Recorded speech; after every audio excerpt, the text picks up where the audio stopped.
Good morning, all of you. Good morning, sir. Good morning, sir.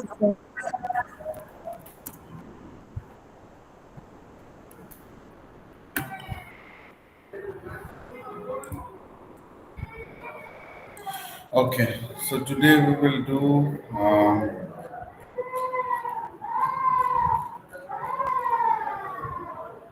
Charles Dickens' Great Expectation.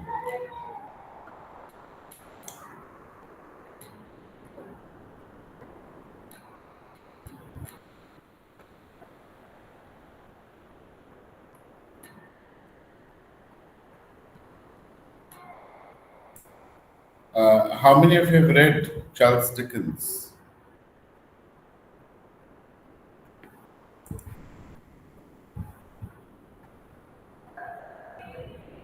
Hello, am I audible? Hello, Yes, Yes, sir. sir, you are audible. yeah. Yes, sir. No one has read Charles Dickens' Great Expectation. Only the summary, sir. Okay, okay. Alia has read. Yes, sir, only the summary. Okay,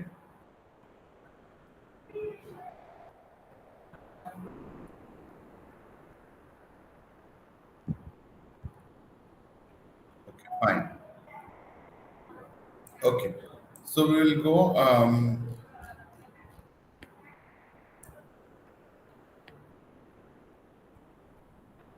So talking about Great Expectations. This was written by Charles Dickens, and it was during the Victorian era that Dickens crested the height of fame and fortune. So much so that by the time of his death, he had become, um, and in many ways still remains, the second most famous Victorian after Queen herself. So you find known widely as a versatile English author, a novelist with a social cause, and a journalist with a reformative zeal.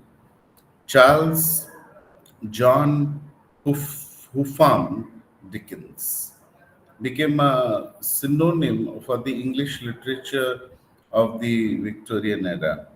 And he was born on February 7th, 1812, at the south coast of England to John and Elizabeth Dickens. Um, Dickens was, christened on 4th March 1812 at St. Mary's Church and was named Charles after his maternal grandfather, Charles Barrow, and John after his father, John Dickens, and Huffam after Christopher Huffman, the Patridge clerk, which is misspelled the surname, who was a London friend of his father. So his name, full name was Charles John Huffman Dickens. So you find Charles' father was a pay clerk in the Navy office, and finances were a constant concern for the family. So you find, in fact, when Charles was just 4 months old, family shifted to a very dingy and small place in order to manage finances. And when Charles was 12 years old, his father was sent to the debtors' prison. And due to this, Charles started, working as a child labor in a factory that handled, blacking or shoe polish. And during this period, the rest of the family moved to live near the prison, leaving Charles to live alone. Later, you find 3 months later, his father was released from prison and the family returned to their previous home in Camden Town. So Dickens' time at the Blacking warehouse, influenced his later works of fiction with the themes of child mistreatment, child abuse, child labor, and repeated, throughout his novel. So you find Charles returned to school when his father received an inheritance and was able to repay his debts. And but in 1827, at the age of 15, he was again forced to leave school and work as an office boy. So soon after, he became a reporter and a stenographer at the Law Court of London. And by 1832, he became a reporter for two London newspaper, followed by another work, contribute a series of impressions and sketches to other newspapers and magazines, signing some of them Bose. And his first book was published in 1836 as Sketches by Bose. So you find on the strength of this success, Charles married Catherine Hogarth, and they were happy and had 10 children. But it was short lived, and Charles realized poor Catherine and I are not made for each other, and there is no help for it. So it is not only that she makes me uneasy and unhappy, but that I make her so too, and much more so. So you find Dickens became very attached to Catherine's sister, and her sister name was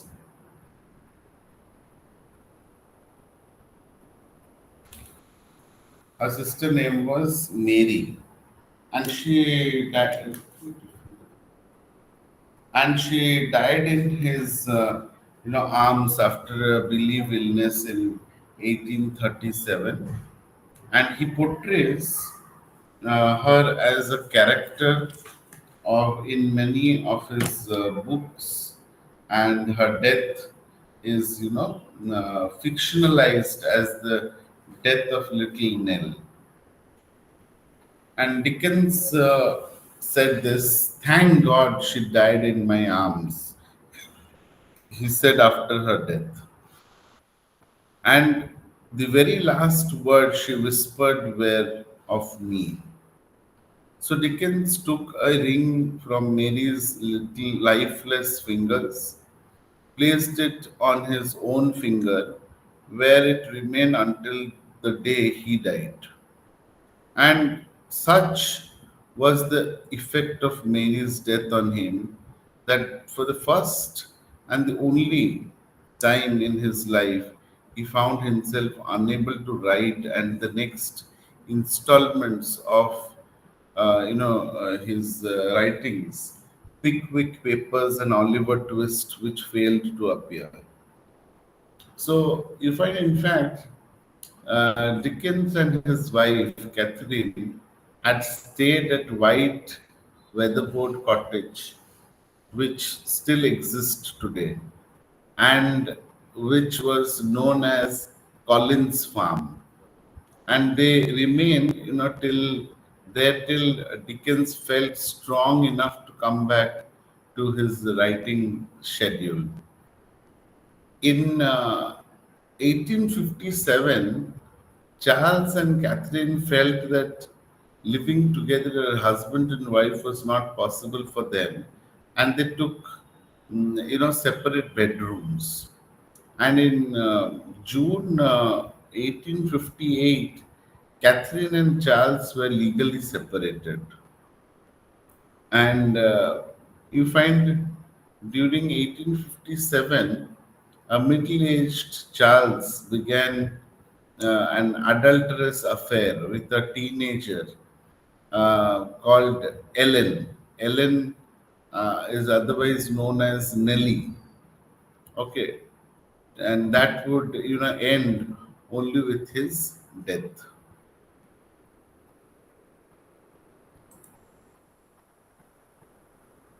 Am I clear? Yes, sir.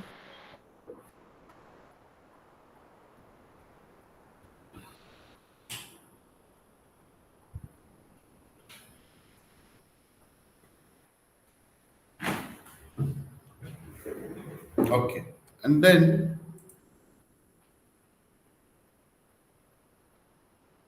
you see some of his, you know, Dickens completed 14 novels and numerous shorter works of fictions, including five Christmas books, among which A Christmas Carol stands out as a masterpiece, regularly read and interpreted to this day also. So some of his works were the big Whig papers, which was published in 1836 to 1837. Then Oliver Twist, 1837 to 1839. Then we have Nicholas Nickleby. Then the old Curiosity Shop, Barnaby Raj, published in 1841. Then A Christmas Carol in 1843. Dombey and Son in 1846. David Copperfield, which is also, I think there's a course on David Copperfield in one of the, I don't know, in some paper you have David Copperfield. Bleak House in 1851, Hard Times in 1854, Tales from Two Cities, 1859, Great Expectations in 1860. And Great Expectations is a story which is narrated in the first person by the narrator, Philip Pirrip, known as Pip, and an interesting account of his childhood under the care of vicious sister and his clement husband, a blacksmith, to living the life of a gentleman in London, which was funded by a mysterious benefactor, Miss Havisham, who plays an important role in his life. And so you find all these. So you find Dickens stand for the art for society's sake, and his art is art with a purpose. So you find Dickens was not limited to aesthetic culture or Gothicism, but you find his novels give clear note on humanitarianism, and he can be called one of the greatest social reformers of that time. Please mark my words. Social reformer, greatest social reformer of that period of time. And most of his novels have been built around a particular social theme. For example, we can say Bleak House attacks the law delays. Nicholas Nickleby is the abuses of the charity school and the sadism of schoolmaster. You see, hard times is the pet concept of the then current, political economy. Then we find this. So all these. So you find nowhere does Dickens say that all is right with the world, But nowhere does he say either that all is wrong in the world. So you find he was a pragmatist as well as a visionary. Am I clear? Yes, Yes, sir. sir. Anything you would like to add, Prachi? Prachi, Anjita, Alia, Sanjana?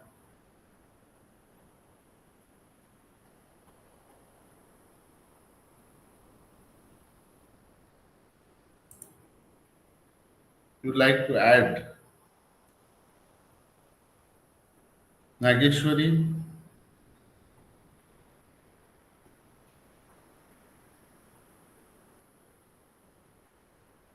Anyone? Namchi? No, sir. Okay. Sir, I would like to add while reading through the life and Victorian era, this Charles Dickens was very much influenced by a then existed group which was mainly developing in from 1840s. They were this no, like they were known as Christian socialist who were approaching for like they wanted to mix politics and socialism and religion and socialism separately.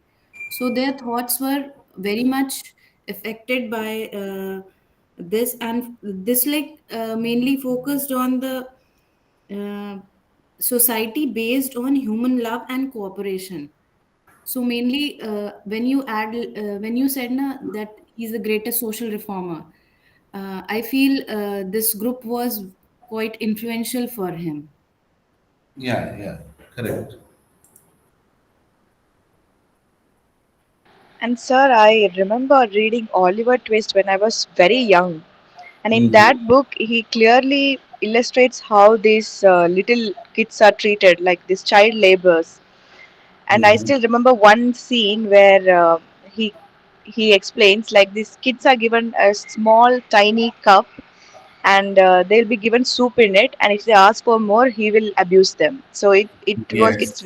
even now I remember the I way he also is read this characterized Oliver there. Twist when I was in school.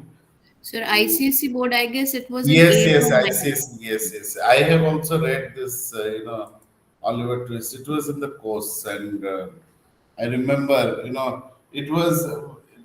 This is built with a very serious theme, to expose the abuse and the corruption which is suffered by children. And this was, Oliver Twist was one of the second major works, and is nevertheless, full of satirical humor. You find that the orphan Oliver Twist manages to survive the worst that the authorities and the criminal fraternity put him through.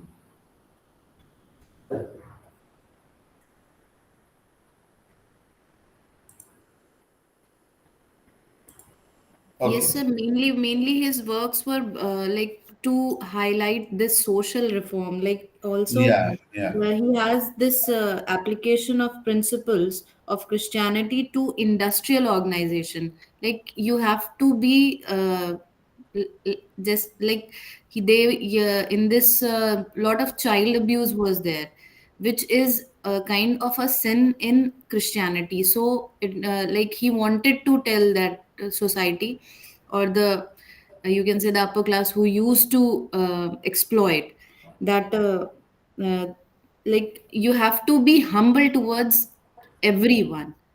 It's Hmm. not be aware like God is watching, and you have to be like little bit afraid that you will pay your sins, somewhat like this. Yes, yes. That I Okay. read somewhere that since his father was imprisoned, so most of his stories are around prison houses and all that. So in the Christmas Carol also he talked about a person who enters the house and he was a prisoner. Yeah, And in Christmas Carol, actually, he talks about the first of the five Christmas books he had written, Dickens in 1840s. So you find this is one of the best known and best loved works of his. Until today we refer to it, and it tells about the transformation of you know um, Ebenezer from a tight-fisted Kermit Gyon to a generous and a genial man. And you find this is brought about by a haunting and visions at Christmas that remind him of happier days and demonstrates the generous spirit of others in adversity, and terrifying him with dire prospects, and should he not change his ways. Okay, so do you want me to do with the characters?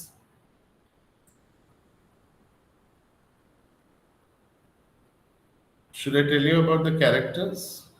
Yes, sir. Please. yes, sir. Okay. So the major characters of the novel, you find the protagonist. Who is the protagonist? It's Pip. Pip. Philip, Philip.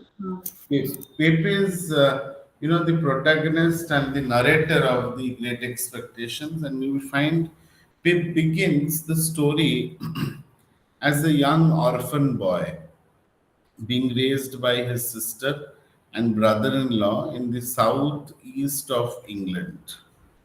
Pip was, very passionate, romantic, and somewhat very unrealistic at heart. And he tends to expect, more for himself than in reasonable. So you find there are really two Pips in Great Expectation. One is Pip is the narrator, and Pip the character. So you find as character, Pip's two most important traits are his infantile and dreamy idealism and his distinctive good conscience.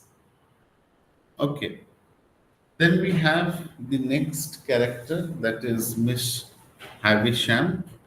Miss Havisham is the affluent, bizarre old woman who lives in a manor called Satis House near Pip's village, and she is hysterical and often seems very unreasonable. And we find we can find her swooping around her house in a faded wedding dress, keeping a rotten feast on her table and surrounding herself with clocks, stopped at 20 minutes to 9. So you find Miss Havisham was ditched by her fiance minutes before her wedding, and now she has a very typical hatred against all the men. So you find she is very calculatingly raises, Estella to be the instrument of her revenge to break men's heart. And then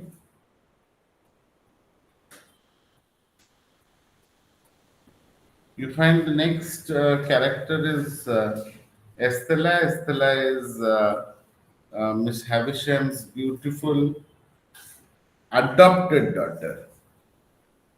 Okay, so you find Estella is Pip's, inaccessible dream till the end of the novel, and we find Estella is very cold, disparaging and calculating, and though you find Pip considered her as an icon from the upper class, Estelle is actually even lower born than Pip, being the daughter of Magwitch, the convict. And you find Miss Havisham, who annihilates her capability to express emotion and interact normally, raises her to be like this.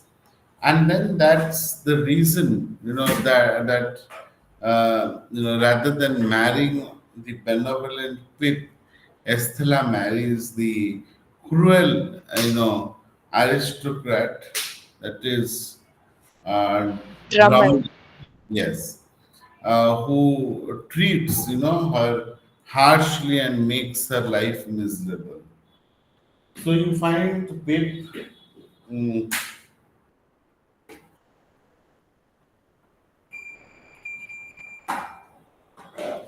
you find Pip, mm, used to love her passionately.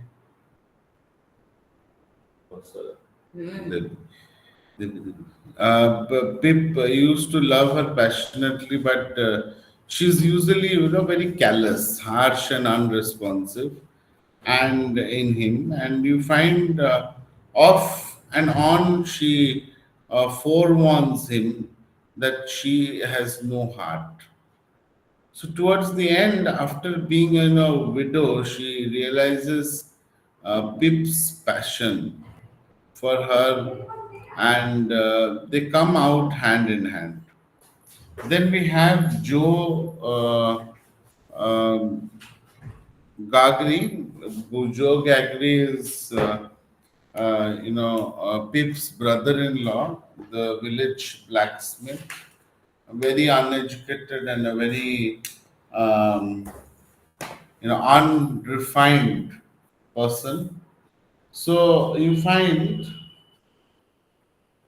um, Joe, stays with his overbearing, abusive wife, known as Mrs. Joe, and solely out of love for Pip, you find Joe's quiet goodness makes him one of the few and completely, sympathetic character in Great Expectations. Yes, yes. Okay. So then Mrs. Joe, you find, is a very stern and very arrogant. Mrs. Joe was Pip's sister and Joe's wife, and she was known as Mrs. Joe throughout the novel. So you find she keeps a spotless household and frequently treats her husband and her brother with her cane while she calls tickler. You find she also forces them to bring a foul tasting concoction called tar water. And we find Mrs. Joe is petty and ambitious. Then we have Abel Magwitch. Abel Magwitch is a convict and frightened criminal. So you find Magwitch escapes from the prison at the beginning of the Great Expectation and intimidates Pip in the cemetery.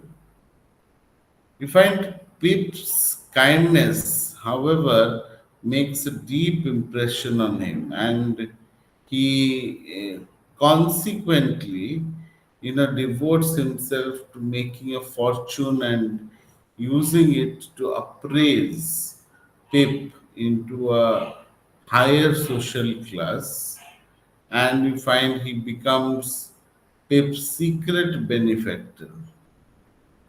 So you find funding Pip's education and luxurious lifestyle in London, through the lawyer Jaggers. So you find Jaggers is a very, powerful four-bond boarding lawyer who hired by Magwitch to supervise, Pip's elevation to the upper class. As one of the most important criminal lawyers in London, Jaggers is, privy to some dirty business, and he consorts with the vicious criminals, and even, they are very terrified of him.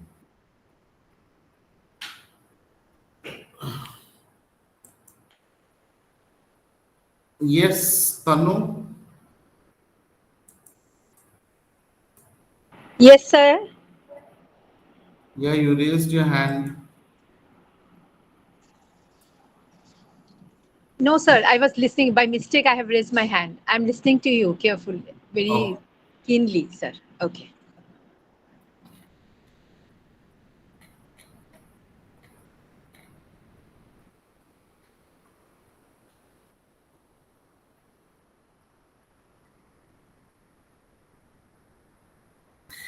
yeah. So you find, but there is more to Jaggers than his impenetrable exterior, and he often, seems to care for people.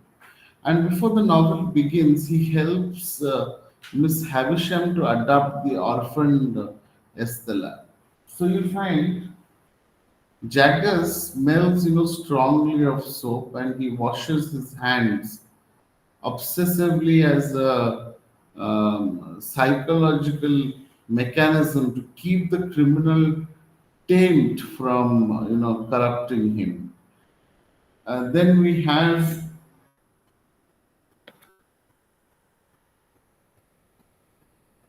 the next character is Biddy. Biddy is a very simple, kind-hearted country girl, and Biddy, first befriends Pip when they attend school together, and later you find after Mrs.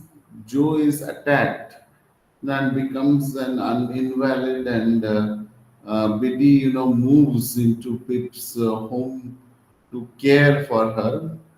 And throughout the novel, most of the novel, you find Biddy represents the opposite of Estella. She's in, plain, kind, moral, and Pip's own, social class. Okay.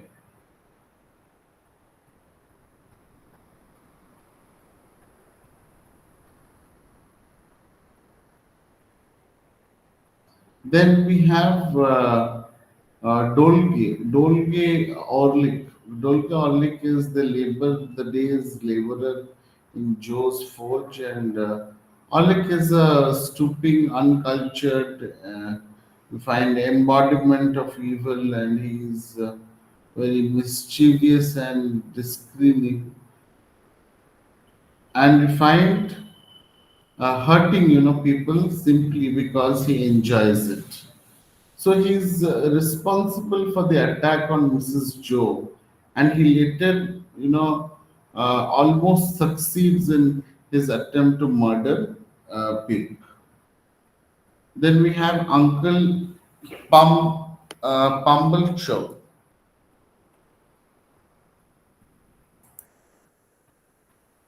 Uncle Pumblechook is Pip's pompous and a very arrogant uncle, and you find he is actually Joe's uncle, and therefore Pip's, uncle in law.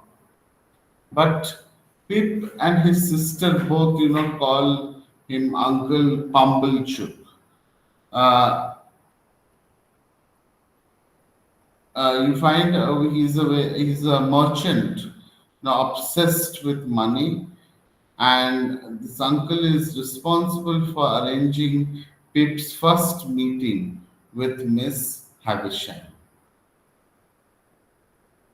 Then we have Herbert Pocket. Herbert Pocket is Pip's first, meets, Herbert in the garden of Satis house. And we find there when, as a, as a very young, pale gentleman, Herbert, challenges him to a fight. And years later, they meet again in London, and Hubbard becomes Pip's best friend and key companion after Pip's elevation to the status of a gentleman. So you find Hubbard's nicknames Pip as Handel, Handel, Handel. So you find he is the son of Matthew Pocket, Miss Havisham's cousin, and hopes to be, come as the merchant so that he can afford to marry Clara Barley. Okay. Am I clear to all of you? Yes, sir.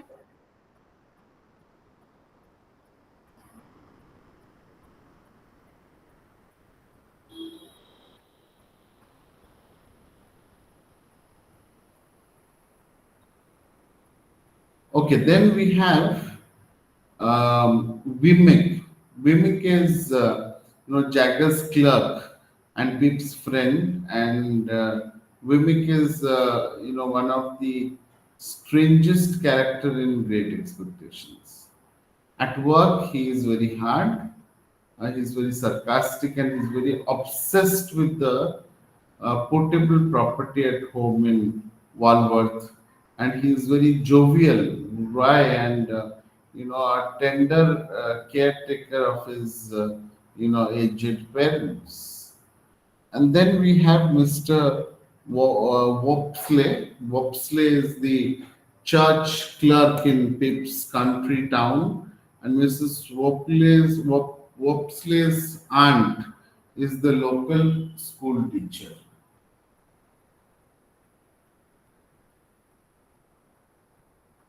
Clear?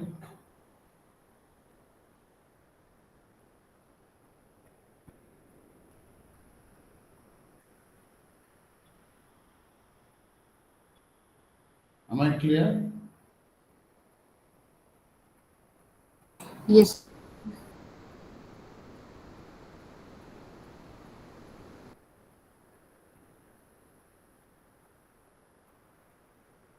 Okay.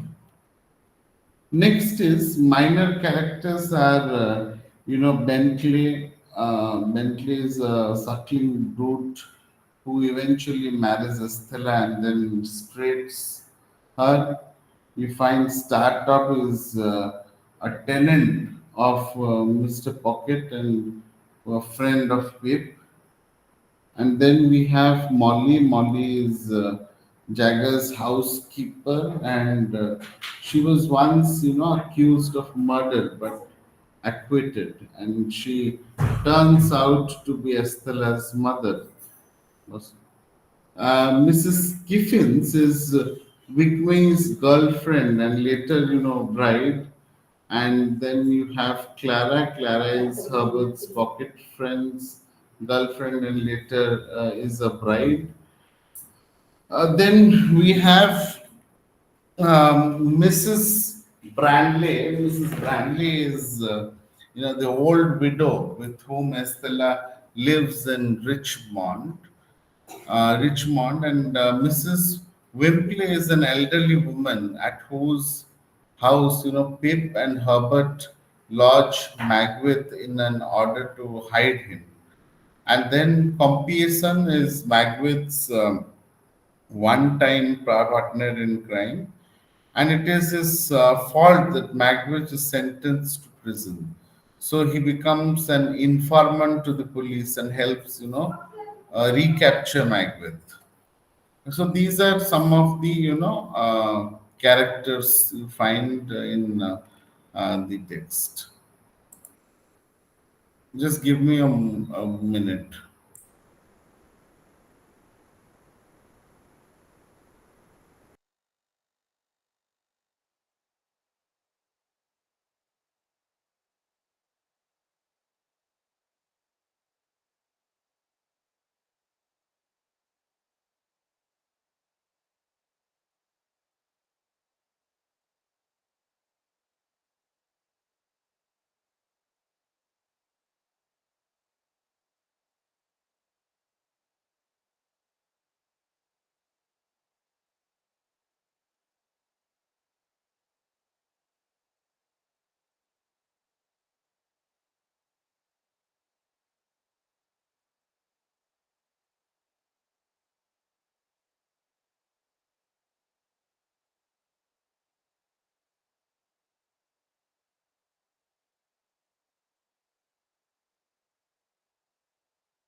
You can discuss among yourself regarding the protagonist.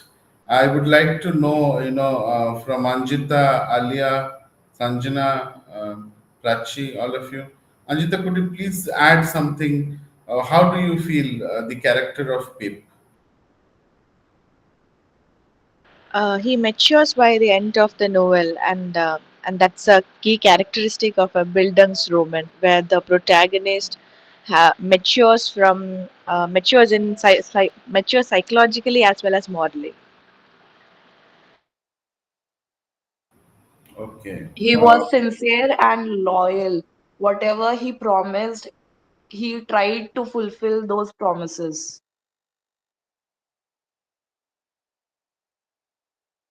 Prachi? Um, Sir, as Alia said, yes, he was very sincere. Like, unlike the earlier novel which we read, he followed the exact thing. Like, when you love someone, you have to be loyal. And in this novel, it is like love seems a very positive thing. Like, love was a driving force for him to evolve, and gradually he evolves as a very gentleman. And throughout the novel also, he was though he was not very educated or well mannered in the earlier time, but yes, he did not become arrogant because of it. This mistreatment, like in the earlier novel we read in this that male dominance patriarchal society affected, and gradually the protagonist was harsh.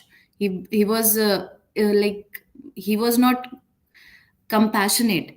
But in this one, Pip is very sincere. He is very down to earth. He is very, like, he is having self respect also, and he has this like f- the meaning of love for him is to grow, and which is a point which attracts the reader, what I feel. Yes, I I agree with could you, you, Prachi. so, Alia, just a minute, 1 minute, please. Um, um, Prachi, could you please relate that to the Victorian age? Sir, actually, what like Victorian age, like yesterday we were reading throughout that they had this lot of faith in the in marriage institution. Like, marriages were very important, made be for man, made be for women. But in this novel it is seen that yes, marriage means like he wants to marry Miss Havisham, Estella. So he is not coming and compelling him. He is rather trying to match the power, and he wants the girl herself to accept him. So what I feel, this is the actual meaning and essence of a marriage. And what actually Victorian era wants to tell this about marriage and all. uh, yes, I do agree this class distinction and class this class social class status and all, that yes, if the girl is from a like upper class, she's not ready to accept the lower class boy. So in that case, this man Pip is trying to, yes, to elevate himself. So that's what I feel, if it is correct, sir. Okay, yeah, yeah, Alia. Yes, sir, even I feel the same. Because he was belonging to a lower class and he wanted to gain love from Estella. So he found many opportunities for his social upliftment so that he can become equal or maybe become, um, a choice for Estella. And in this course of time, he was not becoming like ruthless types. He evolved as a good person. He like a polished man, a true friend, a man with self respect and morals. So this shows the positive impact of love and um, Yes, he was trying to improve himself. He was improve working himself. on Correct. himself. Yes. Like in earlier period, it was the man was becoming harsh. as he grows. May it be the last one, the last novel, or if you talk about that Henry, I, this one, Eliza's husband, what is the name? And in Pride and Prejudice also we see that man is from the upper class, but he is not very humble. But as he's becoming from elite, like he's reaching to the upper class, Pip is reaching to the upper class, he is becoming humble and noble. This is what is good about, while reading it brings a, like a little smile to the face, that yes, things are improving, and they are improving in a good way, good manner.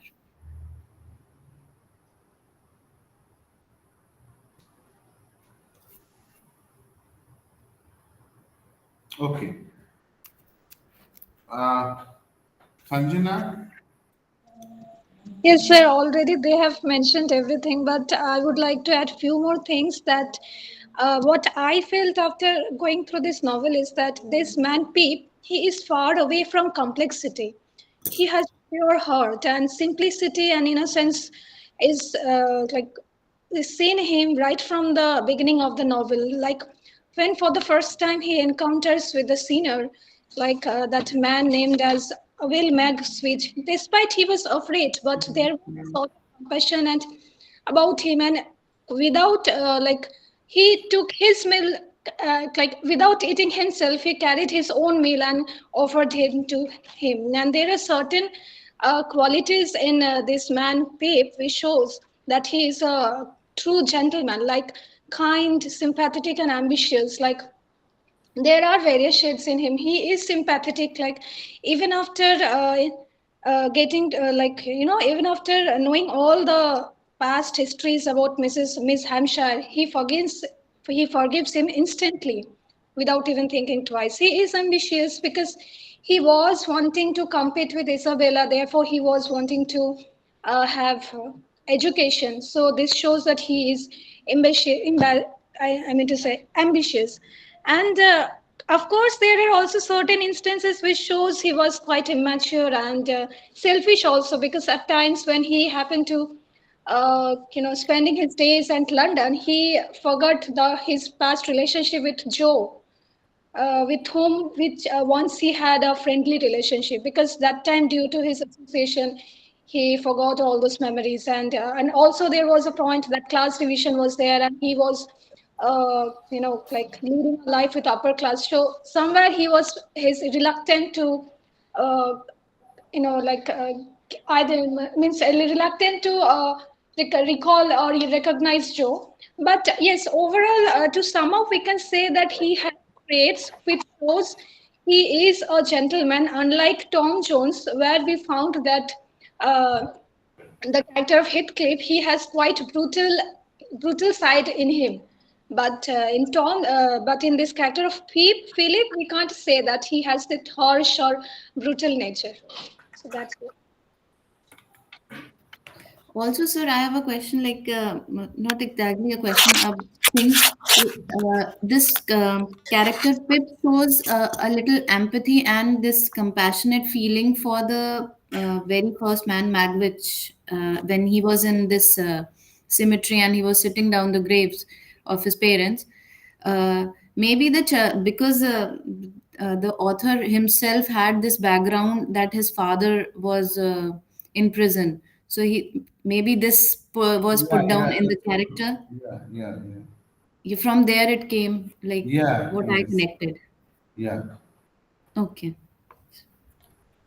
So coming to the story, you find um, you know Great Expectations is Charles Dickens' 13th novel, and is uh, you find is Bildung's Roman, depicting the story of orphan Pip. So you find, why do you find that Charles Dickens has been talking about orphans mostly. Uh, you find in Oliver Twist also, In Great Expectations, he's put orphan pig.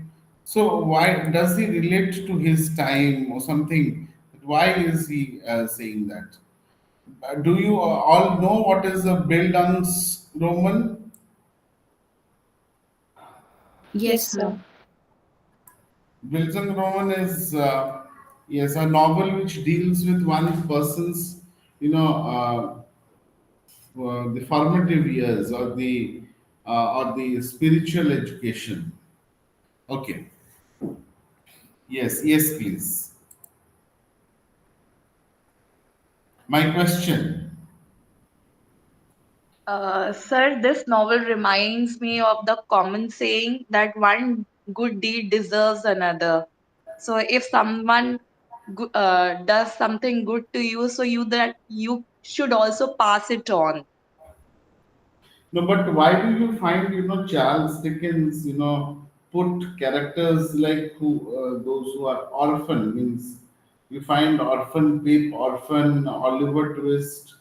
So why do you find that sort of Because Maybe Victorian because of era his was class own background, conscious. one minute, because one of minute. Yes, Alia. because of because of his own background, the struggle he met throughout his life. Okay, somebody else was also saying. Ah, yes, because Victorian era was class conscious, and an orphan is someone who doesn't belong to any upper class. So he wanted to showcase that because these people will later grow up and become matured.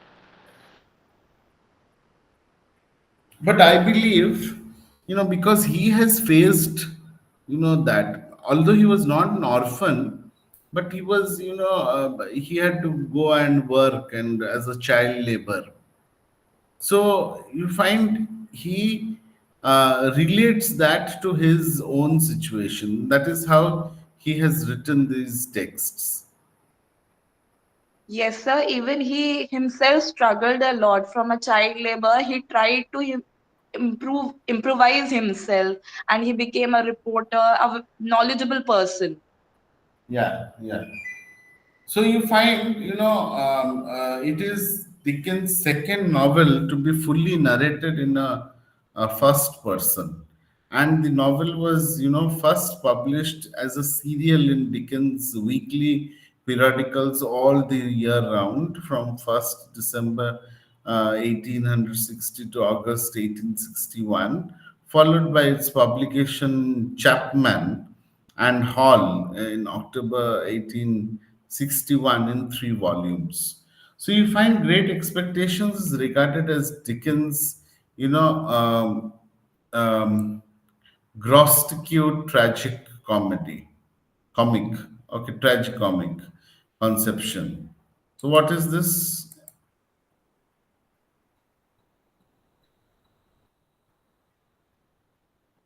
Grotesque is what is grotesque?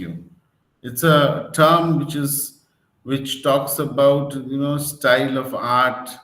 It's a literary device and or we can say a philosophy which can be used to describe something in an unnatural or in a frantically ugly way.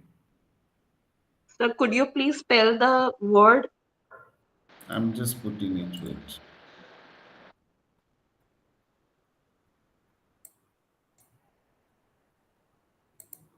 We use that term to represent something very ugly, right?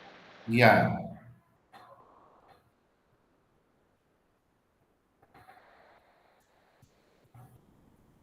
Okay, I put it in the chat box.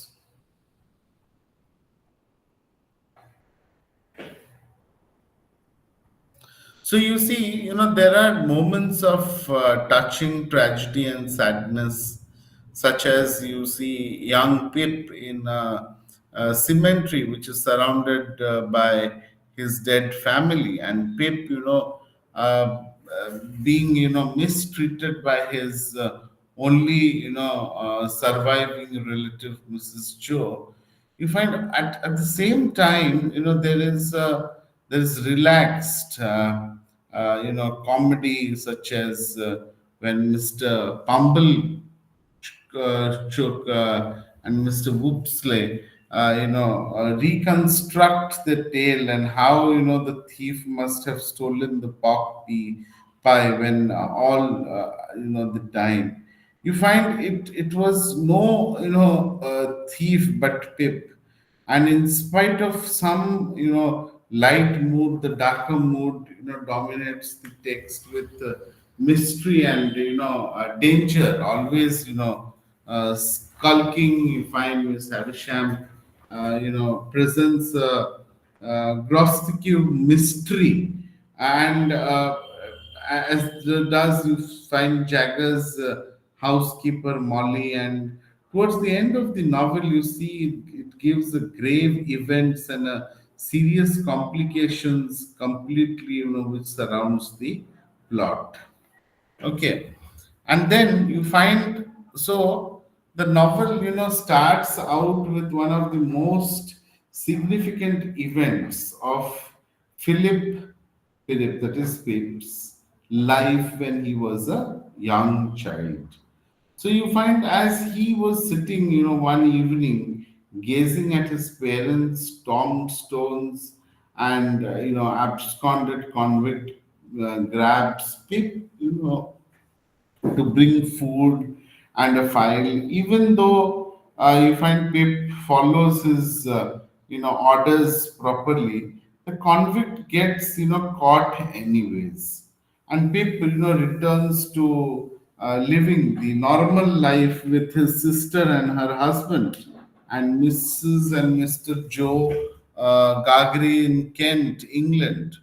So you find soon, however, you find his uncle Pumblechook, takes him to the Satis house where he meets the strange but wealthy Miss Havisham and her beautiful, adopted daughter Estella.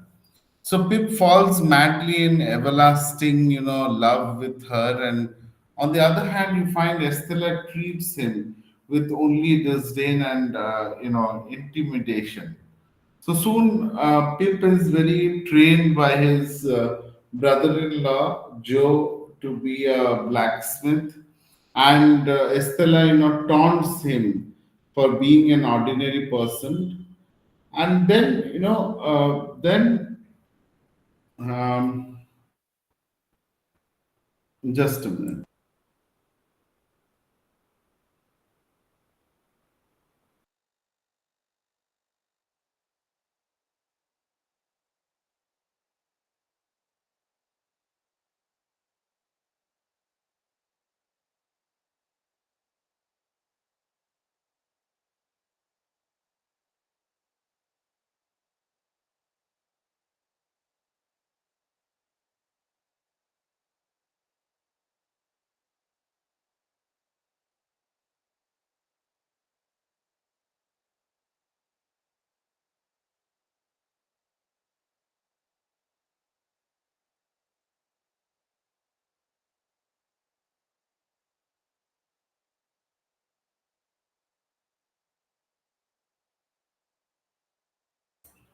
Yeah. So then you find Bitty as a young girl is appointed to take care of his bedridden sister.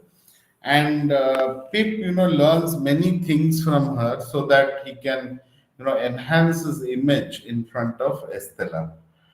Uh, so you find Jagger. Jagger is a lawyer by profession and forewarns Pip of a very large sum of money, and that he had transferred him from a secret benefactor and suggests him to travel to London to complete his education and be a gentleman. So you find Pip, keeping Estella in his mind, is delighted at his affluence and believes that Miss Havisham is his secret, benefactor. So later you find Pip reaches London and comes in contact with two gentlemen named Herbert Pocket and Wim Mick, while receiving a good education, and Pip, continues to, long after Estella, but expresses, disparagement for Joe, and Pip becomes, a real gentleman, successful, wealthy, and well respected over the years, but gaining, everything he had ever wished to be as a child, except at gaining the love of Estella. So, after a long period of time, his former acquaintances, the convict Magwitch, returns to Pip, and dramatically, you find announcing his identity as Pip's secret, benefactors all these years. And you find Pip shows his, utter disgust at this return, at this um, at this event, and you find but agrees, to help Magwith escape, and he is still, wanted by the police. So as time goes on, Pip begins, to sincerely care for Magwitch. Another twist you find um, is discovered by Pip when he realized Magwith is the birth father of Estella, and that Miss Havisham had never wanted to encourage Estella's love for Pip, but rather persuade her to break men's hearts. So Pip is utterly, heartbroken when he hears of the news that Estella had married Bentley, and a cruel upper class gentleman. And Pip, visits Miss Havisham one last time before her death, where she, asks for his forgiveness, and he agrees, despite all the pain that he has suffered. So Magwitch must escape before time, runs out, and so Pip and his friends sneaks him down to the river to catch a ship, but is ultimately caught by the police, and Magwitch, suffers severe injuries. So Pip, returns on to his regular lifestyle, focusing on his career before, returning many years after later to the Satis house where he had first met Estella. And once again, you find Estella and Pip, meet in the garden when Estella informs him of the death of her husband and the cruelty that Drumley, had treated here, and with the over of the years of their marriage, and Pip, recognizes this Estella, so once, stony and vehement eyes had turned warm with benevolence as she asks for his forgiveness. So he accepts, and they walk out of the garden hand in hand, while Pip believes that they will never be apart ever again. So this is all about the story of Charles Dickens.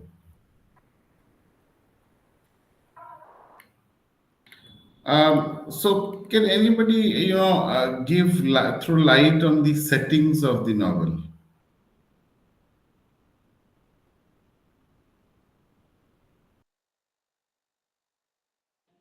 So the setting was Kent in London. I mean, it was like, and this was written during early 19th century to mid 19th century. So the setting was like that. Southeast England. It was, I believe, it was kind of like Southeast England was the where story unfolds from where, but the setting was Kent and London.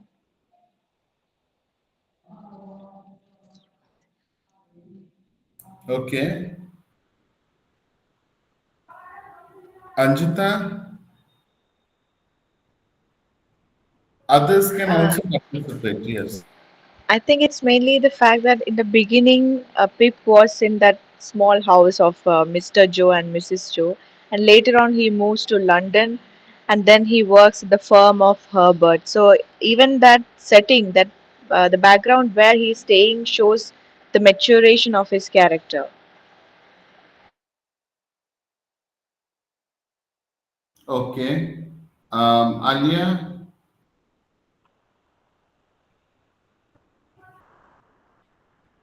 So there are two settings shown in the play. One is the countryside where Joe and Mrs. Joe lived with other villagers, and then there is a shift when he moved to the city, London, where he studied from Mr. Pocket.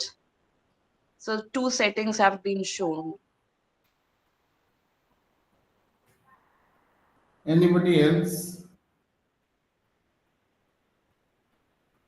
Nageshwari? You can say Nageshwari.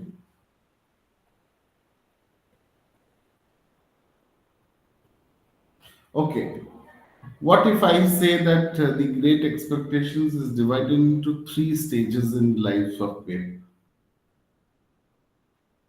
So the first stage presents Pip as an orphan, being raised by an unkind sister who resents him and her husband who offers him kindness and love.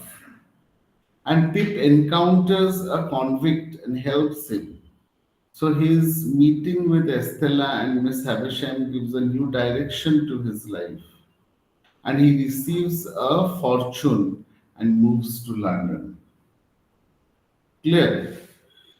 Next is, the second stage. The second stage is Pip's life takes place in London, where he becomes friend with Pocket, Herbert Pocket, and Mr. Jagger's clerk, Mr. Wimmick, and we find he again, meets Magwitch, his real benefactor.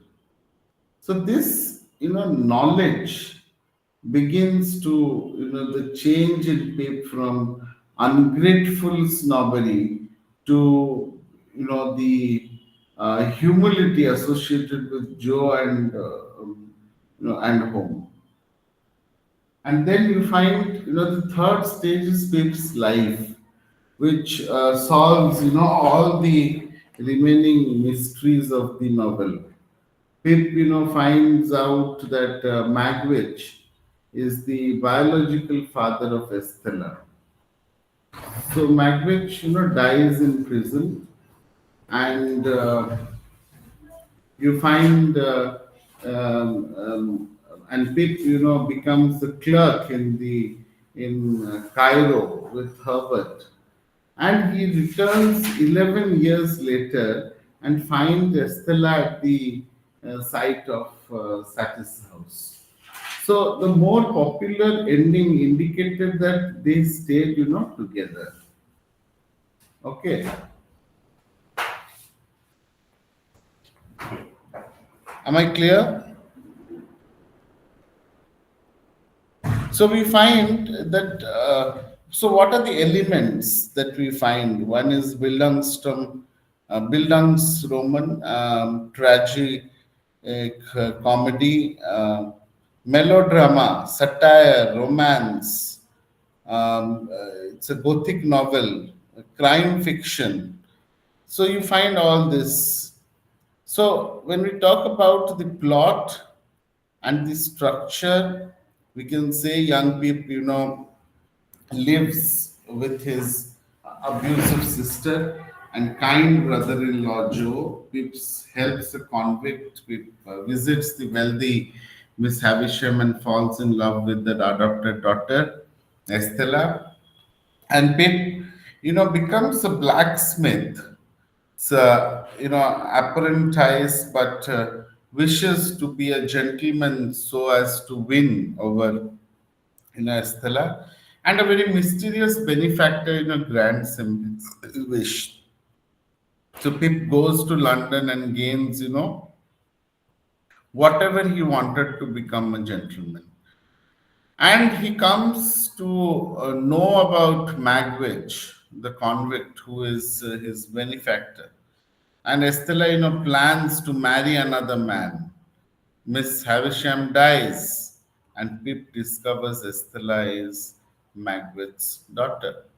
So Macbeth also dies in the prison, and Joe pays off Pip's debt, and Pip goes to Cairo to become a clerk.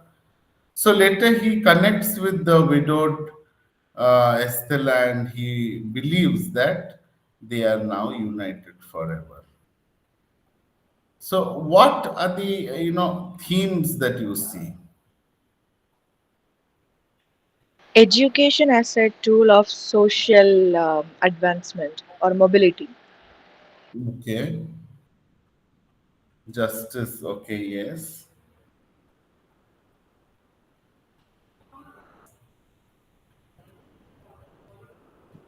Ambition and self improvement. Mm-hmm.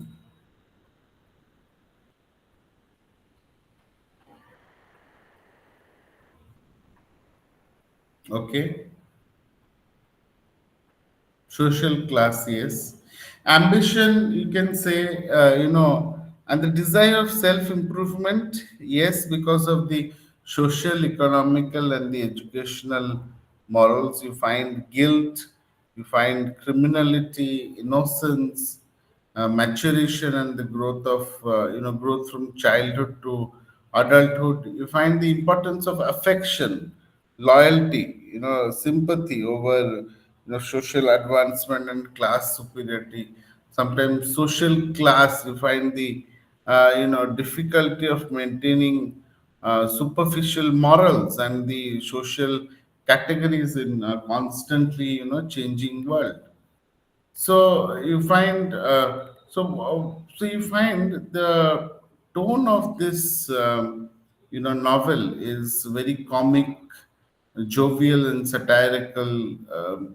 Uh, it has critical events, it has emotional events, dramatic events, and then yes, of course, gothic and compassionate.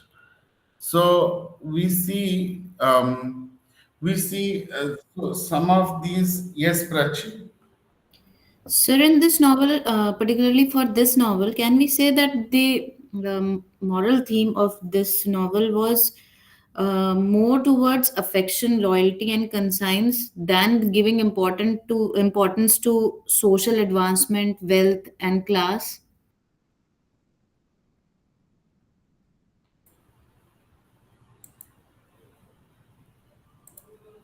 Um, Like in this one, morality and love, affection, family, this is more like it is shown more prominent than becoming wealthy and showing class status, something.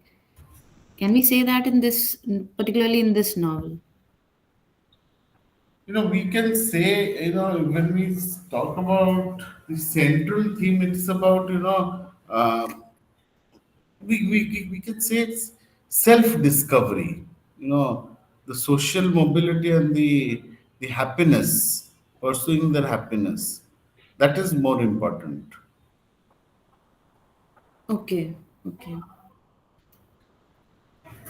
But sir, can it means this holds the importance of social advancement also. The theme Yes. of social advancement is in there. Yeah, yeah, yeah. Okay, sir. Anyone would like to, that is what I think. That's my perspective. Anyone else would like to add to this? Yes, because this novel was written during the Victorian era, where people's most of the common men's dream was to climb up the society ladder. And yes, this the protagonist clearly represents that society. You find why I'm talking about the self-discovery also, because it is, journey of Pip, you see, from childhood to adulthood, exploring so many, complexities of identity and his the importance of his personal integrity.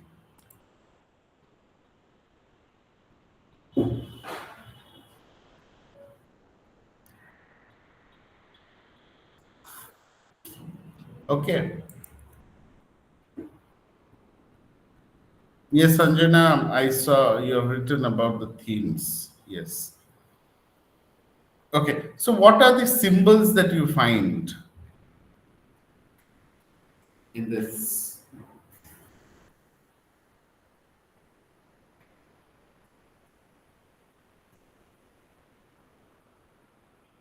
In next 15 minutes, I have to end this class because I have work. I have to leave. So let us finish as soon as possible. Yes. Havisham's house, that Satis house. Yes. And how does it represent?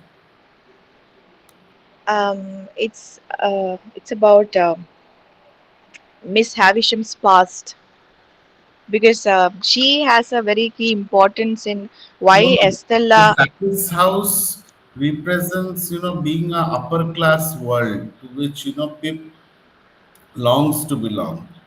Pip wants to belong. But it's too dirty and filled with cobwebs. Yeah, yeah, yeah. And you find this, the stopped clocks at Satya's house. There are stopped clocks at Satya's house, which shows that Miss Havisham's attempt to stop time. And I think it also represents that upper class doesn't always means it's being in upper class doesn't means it's always beautiful, because Miss Havisham belongs to upper class, but still her life is not so happy. It's not genuinely happy. She's living in that revenge. Yeah, Sir, can we also say that it represents the breakdown or the decay of Miss Havisham's dreams? as a symbol. Yes, sir.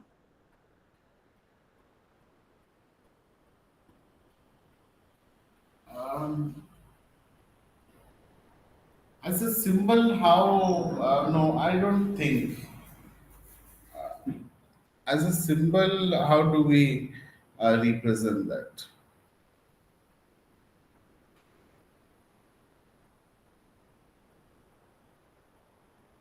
So, because both the house as well as her mental health, as well as her dreams of, I don't Yeah, know, of but having. that becomes too personal, right? Means it doesn't represent being a symbol. Okay, sir. Yeah, others can comment on that, what Namchi said. Yes, that I think what she said makes sense because Miss Havisham's she's still clinging on to her past. That's why it's all stuck there. And that past, if you see all those things that's presented there, the wedding cake, even her gown, everything has become dusty and filled with cobweb. That means by clinging on to her past, her mind has become uh, very brutal and revengeful. Okay.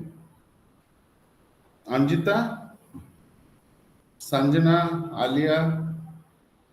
Sir, there are symbols like nature symbols, the marshes, which represents Pepys' humble beginning, and later on his isolation and connection to the nature. Then another is the river Thames, which can symbolize the change and transformation. That is, we can connect to it with the Pepys' journey. Just now you mentioned the self-discovery. So it's just like that. His transformation from childhood till his turning into a gentleman. Then architectural symbols, as she mentioned, it's at his house, and also the Newgate prison, like which can be the symbol of confinement and punishment and also redemption. Uh, I believe apart from this, there are other old symbols like color symbols, like initially when Peep used to wear white color clothes, so that shows purity, innocence, One and important, naivety. yeah, yeah. One important symbol that we are missing out, that is crime and guilt. Yes, sir. Because we are talking about scaffolds, we're talking about prison, we are talking about chain, policeman, lawyer, court, convict. files, all these things. And then we see, Bentley Dummel, you find represents the weird whim and fancy of the upper class, where you see Joe, symbolizes integrity, morality, affection, dependability, and, simple good nature. You find also the marsh mist, so, represent danger and opacity. Okay, so these are some of the symbols that we see in the text. So, coming towards the conclusion, I would say that this novel you find is you know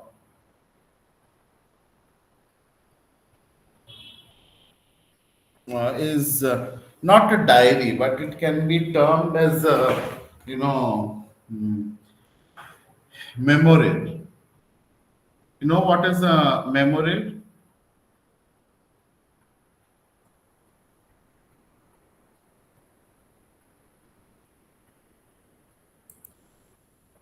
Yes, anyone? The life account of a person, Yeah, memoir. yeah, We yeah, pronounce it as memoir or memory. yeah, yeah.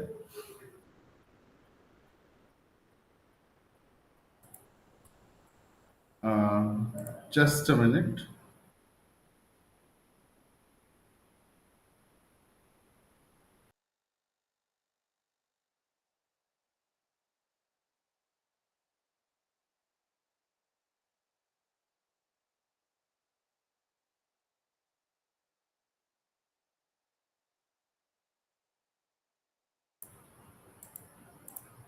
So you find, it's Pip recalling his whole life story at once, and by we find it's out by calculation. Pip, the narrator is about, somewhere around 57 years old then when he tells his story. So the novel was published, serially from 1860 to 1861, and it was published in a magazine. And this, just means this chapter usually end without any resolution. And Great Expectation is a, you can say, psychologically Dickens' most mature and realistic novel. Although it works through his usual system of displacements and dark doublings. And you find Joe. You find uh, um, Joe as one of the characters who, for example, you can find seems to function as Pip's alter ego when he attacks his uncaring systems as Joe. And you find it is also a novel that depicts the powerful influence of environment as well as the heredity. Magwitch, the convict, and bitter Miss Havisham were, themselves both abused and lonely as children. So you find the novel is also hilariously very funny in the characteristically Dickensian's mode of excess. So you find that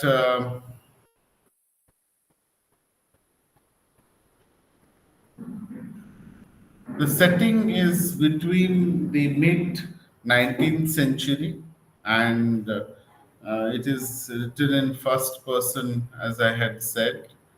And so you find, you know, Great Expectation contains a great deal of foreshadowing. It talks about the second convict of the marsh, foreshadows the revelation of Magwit's conflict with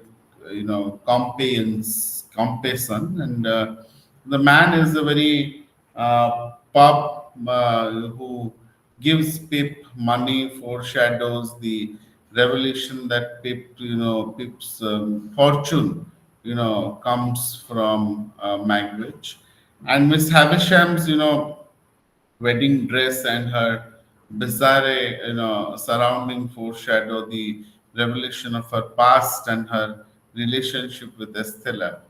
So all these things, in fact, you find also, Jaggers is a criminal lawyer, foreshadows his involvement in Magwitch's life. The weather, often, foreshadows the dramatic events. A very strong being, generally means that there will be trouble ahead. And as on the night of Magwitch's return.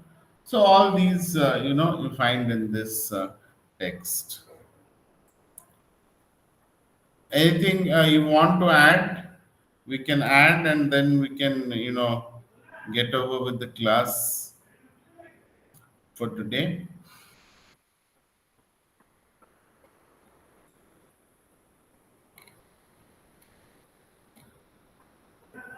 Yeah, Alia, Prachi, Anjita, I think Namchi, Anjana, so. I, yes.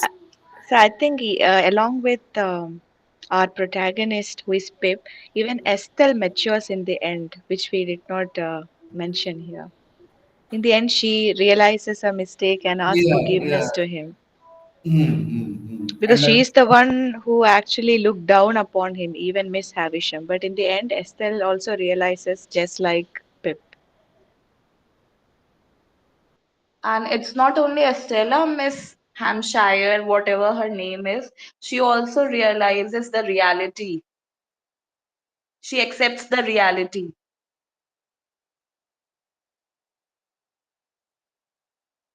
yeah, yeah, correct, correct.